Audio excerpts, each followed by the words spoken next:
Le Grand Matin Sud Radio, 7h-10h, Patrick Roger, Cécile de Ménibus. Il est 9h25, ça n'est pas un livre, c'est une Bible. Voilà, tellement il y a de choses à raconter. Le 21e siècle du christianisme aux éditions du Cerf avec Dominique Régnier qui est avec nous. Bonjour. Bonjour. Vous êtes professeur à Sciences Po, directeur général de la Fondation de l'innovation politique.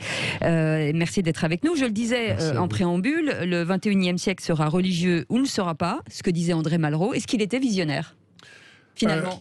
On ne peut pas contester qu'il a été visionnaire. Quand on regarde aujourd'hui où en est le religieux dans le monde, c'est tout à fait étonnant.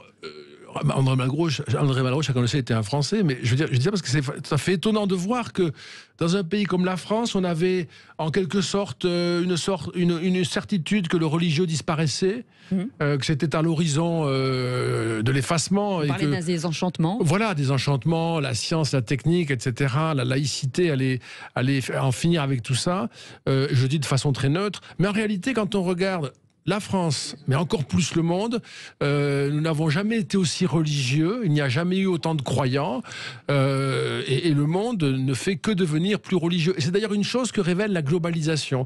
La globalisation, qui nous met beaucoup plus en contact les uns avec les autres à l'échelle de la planète, révèle cette présence du religieux, cette réaffirmation même du religieux. Et pour les Français, je pense que ça fait partie du choc que nous subissons dans l'entrée dans le Nouveau Monde. Oui, alors le religieux, mais avec aussi là, un basculement quand même sur l'échiquier, l'échiquier mondial. Le christianisme, on va y revenir puisque vous l'évoquez beaucoup dans votre livre, mais il y a un basculement vers l'islam dans le monde entier, en fait. Alors, ça c'est une affaire compliquée, mais quand on regarde, ça peut paraître pour les auditeurs un peu étonnant, mais il y a beaucoup d'études sur ça, il faut savoir, je ne vais pas embêter avec les détails, mais il y a beaucoup d'études sérieuses là-dessus.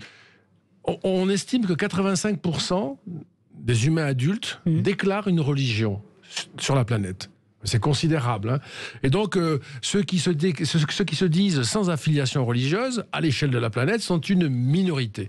Quand on essaie de faire une comptabilité, et on y arrive, de ce qui y a comme religion, la première religion, c'est le christianisme. Ouais. Qui reste, et qui va rester longtemps encore. Hein, c'est la première religion. La deuxième religion, c'est l'islam. Qui pose en tant que mesure de l'appartenance religieuse. Dites-moi si c'est pas clair, parce que c'est un point important. En tant que mesure de l'appartenance religieuse, l'islam pose un problème à ceux qui mesurent, qui est que dans les sociétés musulmanes, on n'a pas le choix de ne pas être musulman. Oui, vous dites d'ailleurs qu'en Algérie, l'athéisme est très important, sauf qu'on ne le dit pas. On ne le dit pas. C'est très difficile de se dire non-musulman ou athée dans un pays musulman. C'est presque impossible, en fait. Vous n'avez pas le choix de votre religion dans votre famille. Vous êtes musulman ou rien. Grosso modo, c'est quand même ça. De naissance. Et vous ne pouvez pas dire, vous n'avez pas même... Enfin, l'apostasie est punie, donc vous ne pouvez pas renoncer. C'est ce qui... Donc ça fausse les statistiques. Non, mais bien sûr, parce que c'est ce qui était en train quand même de se passer dans les années 50-60, en Égypte, Nasser, etc., où il y avait la laïcité. Donc on n'était plus de la même manière en fait musulmans. Peut-être qu'on allait vers cela quand il y avait cette observation de Malraux par rapport en fait à ces pays et puis par rapport au christianisme qui avait tendance aussi à baisser dans nos sociétés occidentales. Oui. Et puis je pense que Malraux a vu vous parliez de vision et vous aviez raison. Il a eu une vision, une intuition forte qui était liée aussi, je pense, à sa passion pour les civilisations et leur profondeur, à sa passion pour l'expression artistique, c'est-à-dire à cette espèce de recherche que nous avons tous en nous de quelque chose qui est énigmatique, qui n'est pas qu'on ne peut pas replier de façon stricte sur de la matérialité ou sur de l'intérêt, une espèce de magie qui demeure dans le fait humain et qui alimente le religieux. Oui, mais est-ce qu'il faut faire un sous-ensemble et il faut séparer les croyants des pratiquants? Parce que ça, c'est encore un sous-ensemble. C'est très bonne remarque, absolument. Et là aussi, c'est pour ça que il y a des colloques là-dessus, donc il faut être synthétique. Mais là aussi, on peut en effet mesurer d'une part ceux qui se disent d'une religion et qui ont la liberté, comme je le disais à l'instant, de se dire de cette religion ou pas. Si vous mesurez en France, les gens vous répondent librement. Ils peuvent dire moi j'ai pas de religion, ou j'en ai plus, ou j'en ai changé. Ouais, je suis musulman ou je suis catholique, mais bon. Ou j'en ai changé, ou même j'en ai changé, etc. Mais on peut pas dire ça partout dans le monde. Donc on a ce problème dans la mesure qui est que parfois c'est obligatoire. Et puis on a un deuxième problème que vous venez de souligner, qui est que parfois on mesure des pratiques, alors que dans certaines religions et dans certaines évolutions de la religion, notamment le christianisme, le déclin des pratiques ne signifie pas nécessairement la disparition du religieux. mais signifie une métamorphose. Le religieux se modifie, il devient moins pratiquant, mais pas nécessairement moins croyant. Et donc, ça appelle des commentaires plus subtils dans l'analyse des chiffres. Ce qui demeure, c'est que le christianisme est la première religion de l'humanité, avec 2,3 milliards de fidèles. L'islam vient ensuite 1,8 milliard, mais il y a aussi... Il y a les hindous, bien sûr aussi, 1,1 milliard. 1,1 milliard, les bouddhistes, 500 millions. Voilà, ce sont les grandes religions en termes de nombre, si vous voulez. Et c'est ça qui va faire le monde de demain, parce que la démographie, comme tout à l'heure vous le disiez, la démographie nous donne des indications sur le futur. On sait, par exemple, on mesure la fécondité des familles, des femmes en âge de procréer, selon la religion.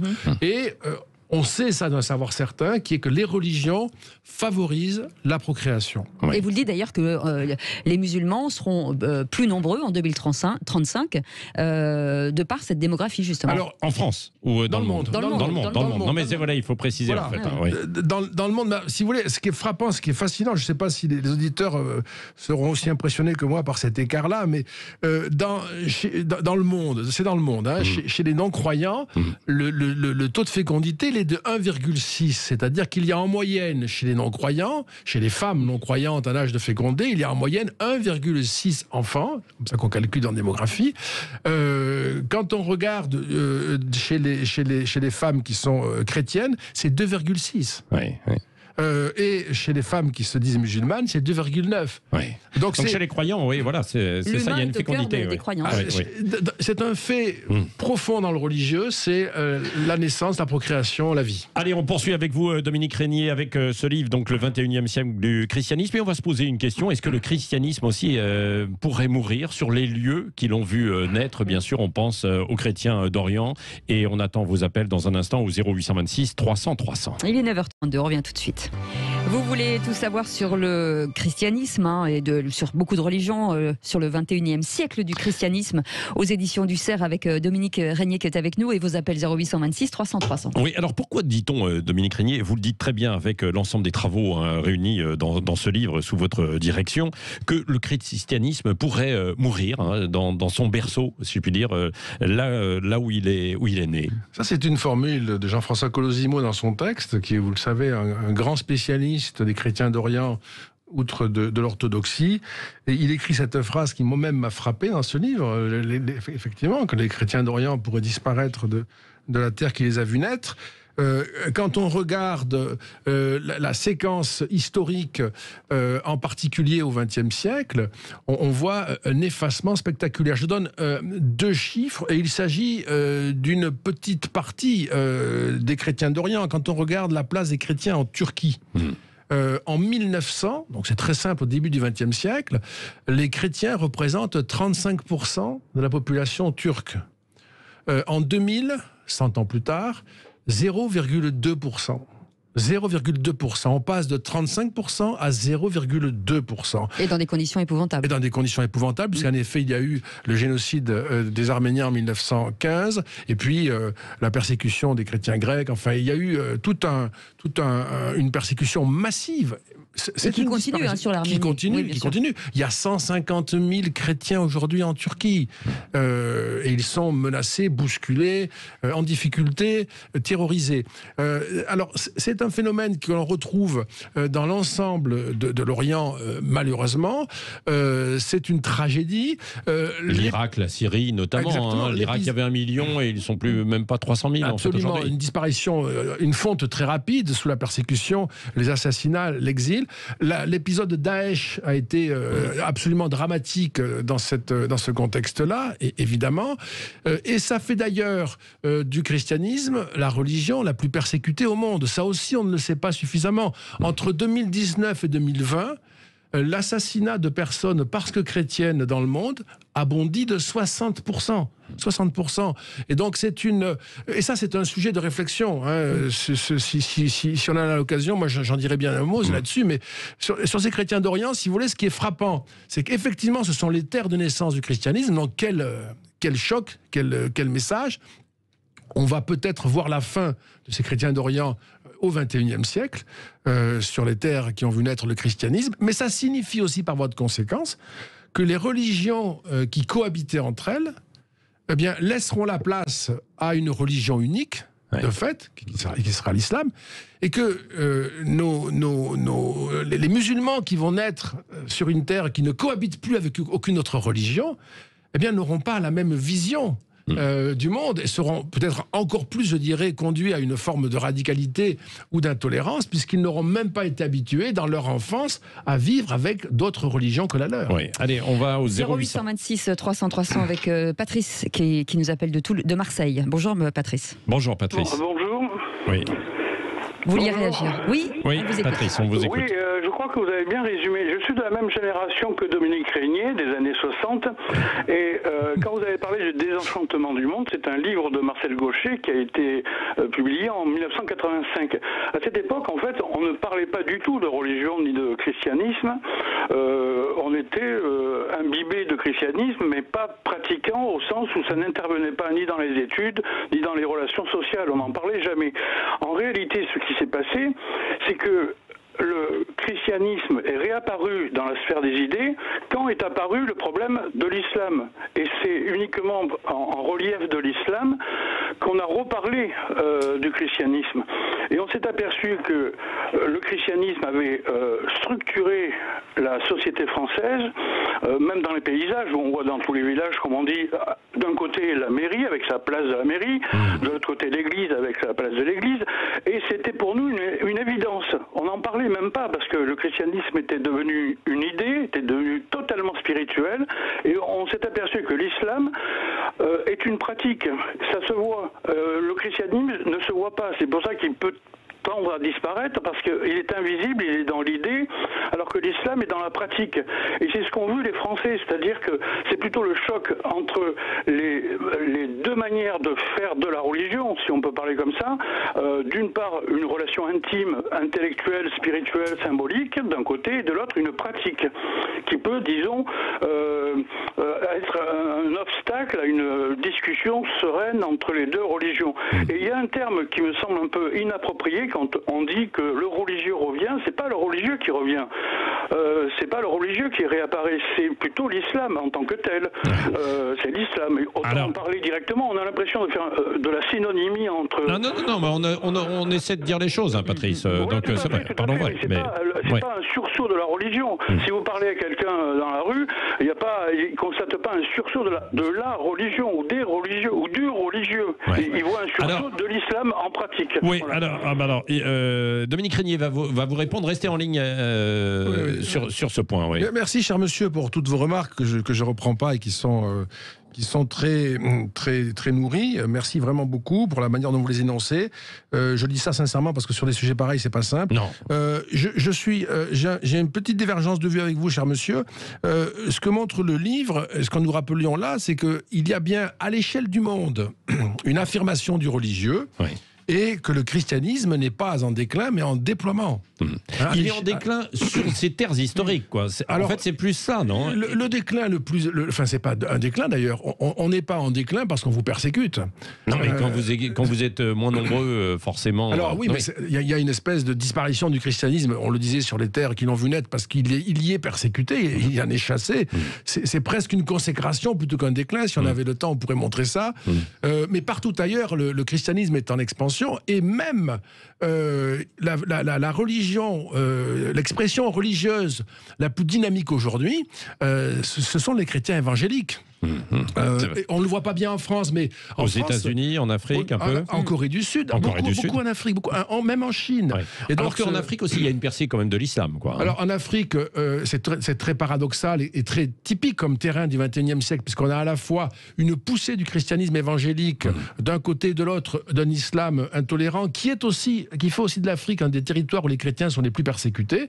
C'est là qu'ils sont le plus persécutés au XXe siècle en particulier. Donc c'est cette espèce d'effervescence universelle qu'il faut avoir à l'esprit, mais encore une fois, pour ne pas Justement, moi je voudrais corriger cette image initialement présente. Le christianisme, eh bien, il est en expansion. Il y a une espèce de compétition avec l'islam. Et vous avez raison, monsieur, je vous donne là aussi un point important. La rencontre avec l'islam plus vigoureux est peut-être un facteur de réappropriation du christianisme dans une sorte de concurrence des religions. Ouais. Bon, allez, merci Patrice. Voilà, je pense qu'on a répondu assez complètement à votre question. On pourrait en faire une thèse, mais mais c'est vrai. Non, mais c'est assez intéressant. Autre auditeur. Pierre est avec nous de Toulouse. Bonjour Pierre. Bonjour. Bonjour Pierre. Bonjour. Moi, je crois que la France, en particulier, est vraiment le reflet de ce qui se passe au niveau mondial, notamment. Donc, on a eu pendant des années le polythéisme avec les Romains. Ensuite, on a eu le monothéisme depuis le Moyen Âge. Et ensuite, depuis le début du XXe siècle, on a eu le laïque, on va dire. C'est-à-dire qu'au lieu de croire en un Dieu, on croyait en un homme qui allait modifier la société de par une politique de droite ou de gauche.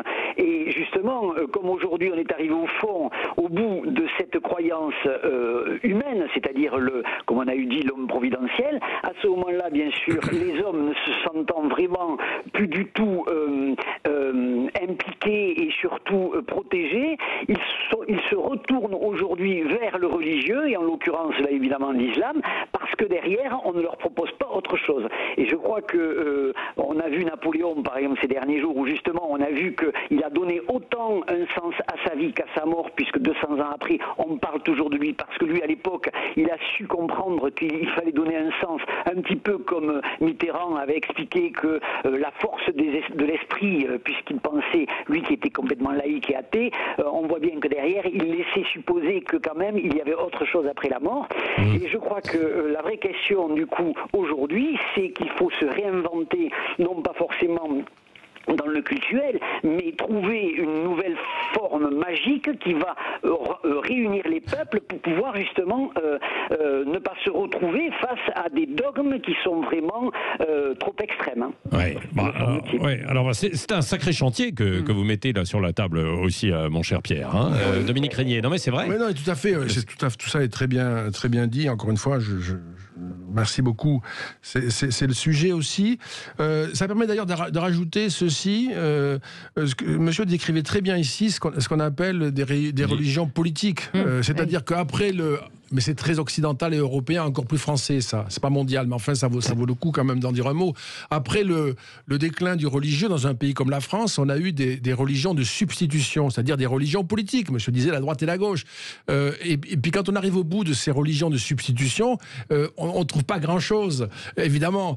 Mais il y a quand même des choses et qui nous ramènent soit à la politique, soit aux religieux, soit les deux. Tout à l'heure, on a cité ce rapport qui peut être enrichissant ou qui peut être problématique avec d'autres religions, particulièrement l'islam. Ça peut être enrichissant aussi, pas simplement problématique.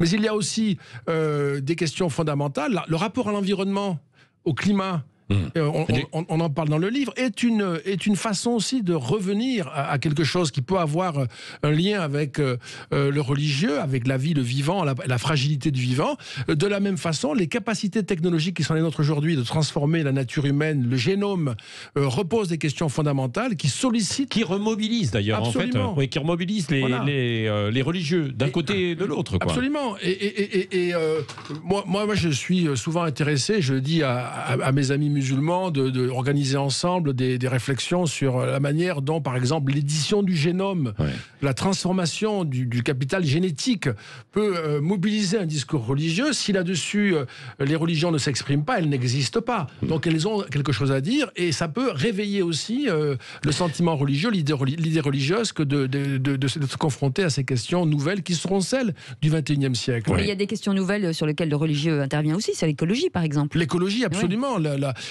D'ailleurs, c'est frappant, moi je cite ça dans le texte, dans le bouquin, mais c'est frappant de voir comment cette problématique, il y a une philosophe qui s'appelle Corinne Pelluchon qui travaille beaucoup là-dessus, la vulnérabilité, la fragilité du vivant, comment ceci est une dimension à laquelle nous sommes désormais très sensibles. Le vivant animal, le vivant végétal, bien sûr, le vivant humain aussi, et c'est en passe de recomposer notre rapport au vivant en général. Il y a quelque chose là-dedans, évidemment, d'énigmatique, de merveilleux au sens magique, que le vivant qui advient là, et non pas la mort.